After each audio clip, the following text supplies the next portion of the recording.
Good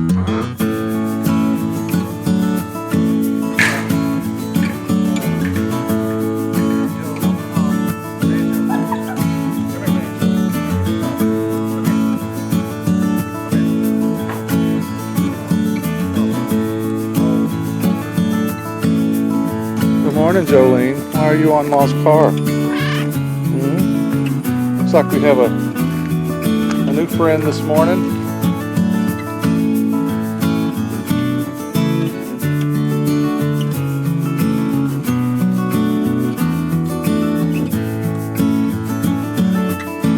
I wanted to show you guys the pollinators.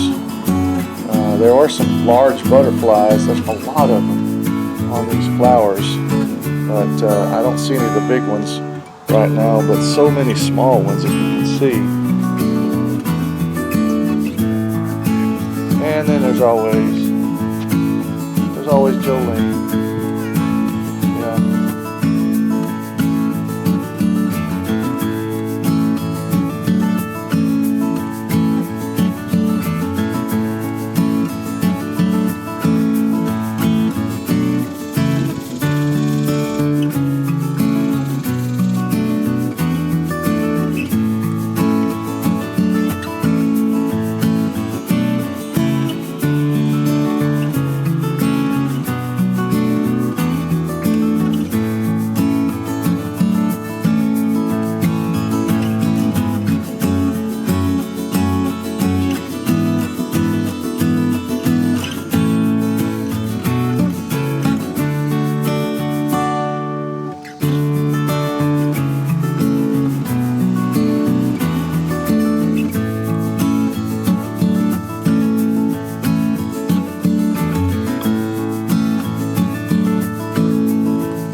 Hey everybody, it's Saturday evening. Not a lot going on with the farmhouse to talk about. We did get some kitchen cabinets given to us by a friend.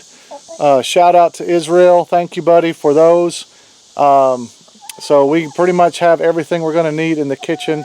We don't have a microwave yet, but we'll get one of those.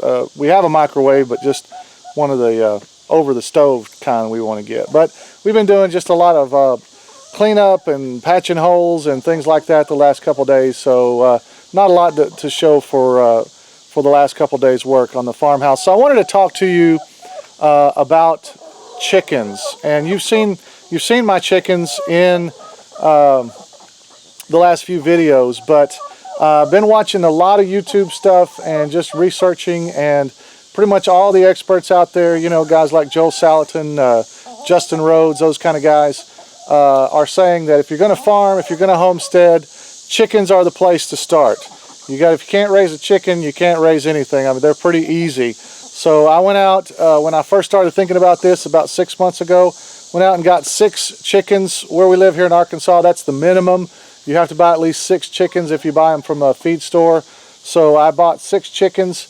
And I bought a straight run buff Orpingtons, and they have been great birds. They're due to start laying any day now. So I'm really looking forward to that first egg.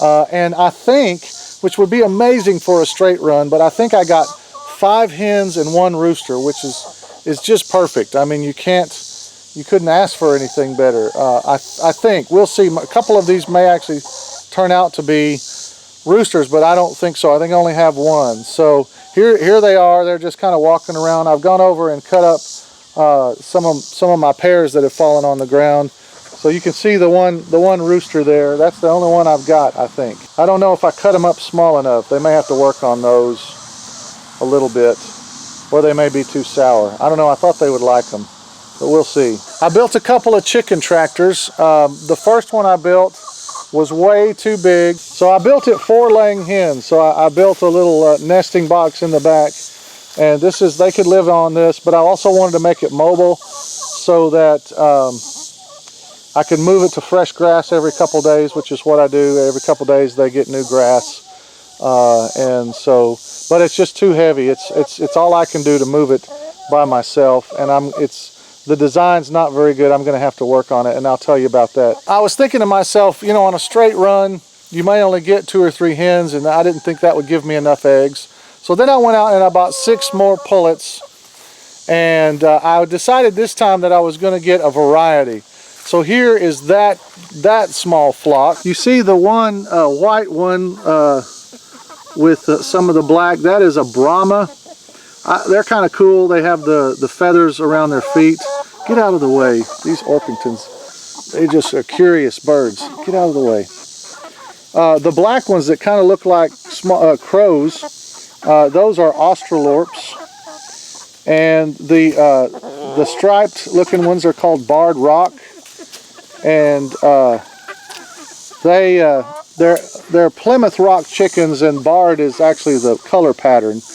And then the little red one back there, she's kind of hard to see. She is a hybrid. They call them a cinnamon queen. It's like I believe it's a hybrid between a Rhode Island red and a white leghorn, and cross between those two birds. And she is supposed to be like a super egg layer. Supposed to give me like over 300 eggs a year. So we'll see how she does. She is very aggressive. Like, I try to feed her out of my hand, and she just about bites my finger off. She's very aggressive birds. So so that's my little flock of chickens. And this chicken tractor that they're in, they will not stay in for their whole lives. At some point, once this group gets large enough, I'll try to integrate these 2 flocks. But these are a couple of months younger than the Orpingtons, and they're just now getting big enough to kind of defend themselves. Chickens will really, when you introduce new birds, they will really pick on each other. And so I wanted these to be big enough to defend themselves before I try to introduce them and combine these 2 flocks. Anyway, this chicken tractor is sort of a modified Joel Salatin style chicken tractor that we are going to, hopefully next spring, we're planning on raising some meat birds, and we're thinking we can raise maybe up 15 or so meat birds in this chicken tractor. It's not as big as the Joel Salatin design. I think we cut it in about half, or maybe even smaller. His are a lot bigger, but we didn't have the exact wood that he suggests, so we didn't want to make it too heavy. So this one will be a meat bird tractor at some point. And as you can see, the Orpingtons are very, very curious birds. I love the personality of these Orpingtons. They're really neat birds. These others are a little bit wilder, but these Orpingtons are just, they'll follow me around.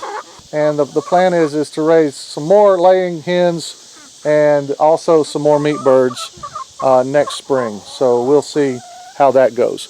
Now back to this chicken tractor. I'm going to have to do some work on this thing.